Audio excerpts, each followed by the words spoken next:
రాష్ట్ర వ్యాప్తంగా ఆర్టీసీ కార్మికుల సమ్మె కొనసాగుతోంది. హైదరాబాద్ ఎంజీబీఎస్ నుంచి మా ప్రతినిధి రమేష్ మరిన్ని వివరాలు అందిస్తారు. తెలంగాణ రాష్ట్రంలో ఆర్టీసీ సమ్మె సైరన్ మోగడం జరిగింది. బస్ డిపోలకే బస్సులు పరిమితం కావడంతో కూడా ప్రయాణికులు కొంతవరకు తీవ్ర ఇబ్బందులు అయితే గురవుతున్నారు. కానీ ఇప్పటికే ప్రభుత్వంకి సంబంధించి కూడా ఒక కమిటీ వేసి 4 వారాల్లో నివేదికను ఇవ్వాలని చెప్పి కూడా ప్రభుత్వం ఆదేశించినట్టు తెలుస్తుంది. అయితే కొద్దిసేపటి కిందనే మంత్రి పొన్నం ప్రభాకర్ కూడా ఒక కామెంట్ చేయడం జరిగింది. దాంట్లో వాళ్ళకి సంబంధించిన డిమాండ్లు ఏవైతే ఉన్నాయో వాటిని 29కి సంబంధించి కూడా మేము వ్యతిరేకం కాదు, కేవలం 3కు సంబంధించి కూడా కొంత సమయం కావాలని చెప్పి కూడా వారైతే కోరడం జరిగింది. కానీ వాటికి సంబంధించి జేఏసీ నేతలు ఇప్పటికే సమ్మెకు పిలుపునివ్వడం జరిగింది. అయితే మార్చి నెలలో కూడా మేము సమ్మె నోటీస్ ఇచ్చినప్పటి నుంచి కూడా కాలయాపన చేసి నిన్న కమిటీ ఏర్పాటు చేశారని చెప్పి కూడా ప్రధానంగా వాళ్ళు ఆరోపిస్తున్నారు. కొంతమంది జేఏసీ నేతలు ఉన్నారు, వారిని అడిగి మరిన్ని తెలుసుకుందాం. నిన్న కమిటీ ఏర్పాటు చేయడం జరిగింది. దాదాపు 4 గంటల పాటు కూడా చర్చించడం జరిగింది. దానికి సంబంధించి చర్చలు విఫలం కావడంతో కూడా సమ్మెకు మీరు వెళ్ళడం జరిగింది. కానీ ఈరోజు మంత్రి చెప్పడం జరిగింది, మొత్తం 32 డిమాండ్లో 29కి వాటికి సంబంధించి మేము వ్యతిరేకం కాదు, ఆ మిగతా 3 కూడా ఏవైతే ఉన్నాయో అవి కొంత సమయం కావాలని చెప్పి కోరుతున్నాం తప్ప ప్రజలకు ఇబ్బంది కలిగించకుండా మీరు ఆర్టీసీ సమ్మెను నిర్వహించాలని చెప్పి మంత్రి కోరుతున్నారు. దీనిపై మీ అభిప్రాయం? నిన్న కమిటీ సభ్యులు ఏదైతే ఉన్నారో అక్కడైతే ఏమి కూడా ఒక్కటి కూడా చేస్తామని చెప్పలేదు సార్. ఇప్పుడు రాష్ట్ర రవాణా శాఖ మంత్రి గారు చెప్తామంటున్నారు, ఒకవేళ అధికారంగా పిలిస్తే మేము అందరం కూడా మాట్లాడడం జరుగుతుంది. కానీ రవాణా శాఖ మంత్రి గారు కూడా కమిటీ అనేది వాస్తవంగా ఇప్పుడైతే అవసరం లేదు. ఎందుకు అవసరం లేదంటే ఆల్రెడీ ఆంధ్రప్రదేశ్లో అక్కడ ప్రభుత్వంలో విలీనం అయిపోయింది. ఈ డిమాండు మేనిఫెస్టోలో అప్పుడు 2018లో కూడా కాంగ్రెస్ ప్రభుత్వం పెట్టింది రాకముందు, మళ్ళీ 2023లో కూడా మేనిఫెస్టోలో పెట్టింది. మేనిఫెస్టోలో పెట్టిన అంశాలను ఇప్పుడు యూనియన్లు ఉన్నాయి, యూనియన్లకు కమిటీ ఎందుకు?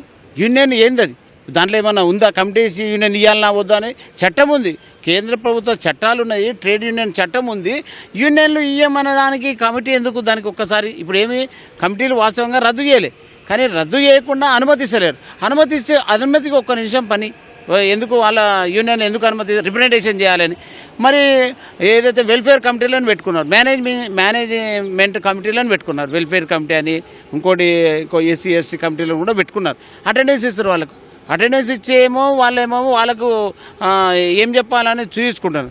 మరి న్యాయంగా ఆర్టీసీ సమస్యలను పరిష్కార దిశలో ఆర్టీసీ యూనియన్లు ఉంటాయి, ఏదో లాభాల కోసం ఉండే యూనియన్ మధ్య వారధిగా ఉండి ఆర్టీసీకి మేనేజ్మెంట్కు అంటే వర్కర్లకు మేనేజ్మెంట్కు వారధిగా ఉండి సమస్యలు పరిష్కరిస్తాయి.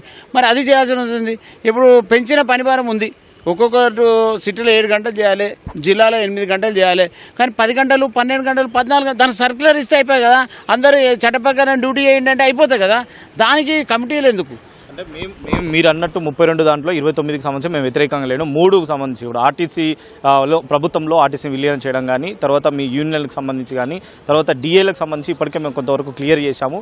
తర్వాత ఏదైతే విలీనం ప్రక్రియ ఏదైతే ఉందో అవి కొన్ని సాంకేతికంగా కొన్ని ఉన్నాయి కాబట్టి అవి నిర్ణయాలు తీసుకోవడానికి కొంచెం సమయం కావాలి, ఆ కమిటీ ఒక నివేదిక ఇవ్వాలని చెప్పి కూడా కోరామని చెప్పి కూడా మంత్రి చెప్తున్నారు. ఇప్పుడు ఆంధ్రప్రదేశ్లో కమిటీ చేసినాక ప్రభుత్వంలో విలీనం చేసినాక కమిటీ వేసారు, అప్పుడు కూడా వేసుకోవచ్చు. ముందు విలీనము ప్రకటించండి, రేపు ఇస్తారా, వారంకి ఇస్తారా, సరే ఈ ఇప్పుడు మీరు 4 వారాలకే మేము ప్రభుత్వంలో విలీనం చేస్తామని చెప్పండి. అంతేగాని దాటవేసే కమిటీ అంటే కాలయాపన చేసే కమిటీలు అయితే పనికిరావు వాస్తవంగా. మరి దీన్ని గుర్తించారు. ఇప్పుడు ఆర్టీసీలో ఉన్నటువంటి ఇబ్బందులను గౌరవ రవాణా శాఖ మంత్రి గారు గుర్తించాలి. రవాణా శాఖ మంత్రి గారికి అన్నీ తెలుసు, మరి తెలియనట్టుగా చేస్తున్నారు. ముఖ్యమంత్రి గారి దృష్టికి తీసుకెళ్లాల్సిన అవసరం ఉంది. రవాణా శాఖ మంత్రి గారు ముఖ్యమంత్రి గారు అనుకుంటే 5 నిమిషాలే మా యొక్క సమస్యలు పరిష్కారం అవుతాయి. ఇంత ప్రిస్టేజ్గా తీసుకోవద్దు. ఈరోజు సమ్మె చేస్తుంటే ప్రిస్టేజ్ తీసుకోవద్దు. మేము కాంగ్రెస్లో ఉన్నాం, కాంగ్రెస్లో ఉండి సమ్మె చేసే పరిస్థితి వచ్చింది. ఎందుకు? మేము యాక్చువల్లీ మనం చేయొద్దు, కానీ చేయొద్దు అంటే సమస్యలు ఉన్నప్పుడు మరి పరిష్కారం కాకపోతే ఏం చేస్తాం? స్వయంగా ముఖ్యమంత్రి గారికి నేను 2 సార్లు కలిసి మెమోరాండం ఇచ్చిన, టైం పడుతుంది ఆర్థికంగా, ఓకే అన్నాం. 2 ఏళ్ళు అయిపోయింది.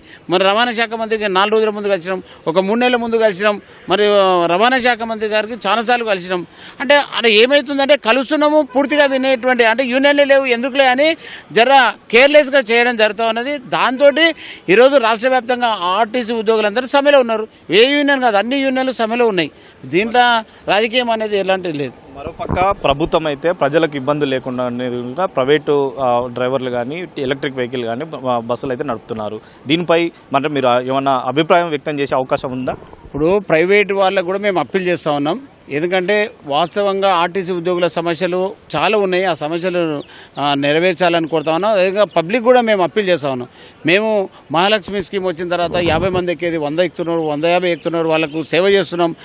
మా యొక్క సేవకు తగిన ప్రతిఫలం వస్తలేదు. మాకు వేతనాలు పెరగట్లేదు. మాకు పనిభారం పెరిగిపోయింది. చాలా ఇబ్బందులు ఏర్పడుతున్నాయి అనేది మేము కూడా వాళ్ళకి అప్పీల్ చేస్తా ఉన్నాం. మాకు సహకరించాలని ఈ సందర్భంగా ప్రజలకు కూడా మేము విజ్ఞప్తి చేస్తాం.